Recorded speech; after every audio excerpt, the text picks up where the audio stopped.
few weeks ago, I shared 3 of my all-time favorite autumn soup recipes, and each of the 3 recipes featured my homemade vegetable stock. It turns out you guys are really interested in how to make it, so I thought I'd make a video about it.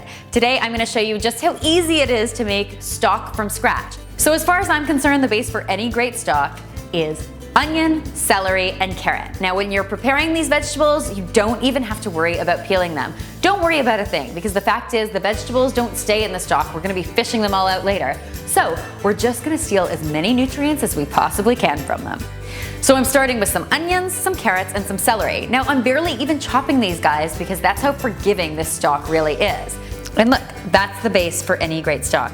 Now, to that, you can add any number of fresh herbs. My preference though is always a mixture of parsley and fresh thyme. I feel like these give the best flavor. I'm also gonna add a couple cloves of garlic because you get tons of great flavor from garlic. But before throwing it in, don't even worry about mincing it. Just crack it open and then toss it in with the skin on. And what we're gonna do is fill a pot and cover our vegetables entirely.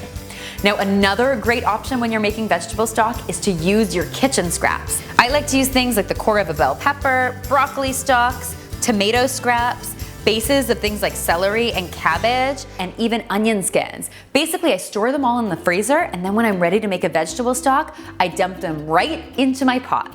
All of these scraps, even though they may not be edible, are full of flavor and nutrients, so we really want to get the most out of them. So they're all gonna go in our pot as well. We're gonna give this a stir, season it with salt and pepper, and then let it simmer away as long as you possibly can. And I'm talking 1 to 2 hours, even 3. After 2 or 3 hours, you are gonna have the richest, most beautiful vegetable stock you could possibly imagine. What I love about homemade stock is you can totally control the sodium level and the kinds of vegetables you add. So one of the things I like to do before straining through my fine sieve is to just lift out all of the larger chunks. Now, we don't have to worry about getting rid of these now because we've basically taken all of the nutrients out of them and they've been transferred to our incredible broth. Now, if you're wondering why my stock is so rich and darkly colored, it's actually because of the onion skins. They actually dye the stock. And all you'll really have to do is strain it with a fine mesh sieve to make sure you're not getting any of the debris into the stock. If you wanted it to be extremely fine, you could totally also do this through a cheesecloth, but I think that looks pretty darn good.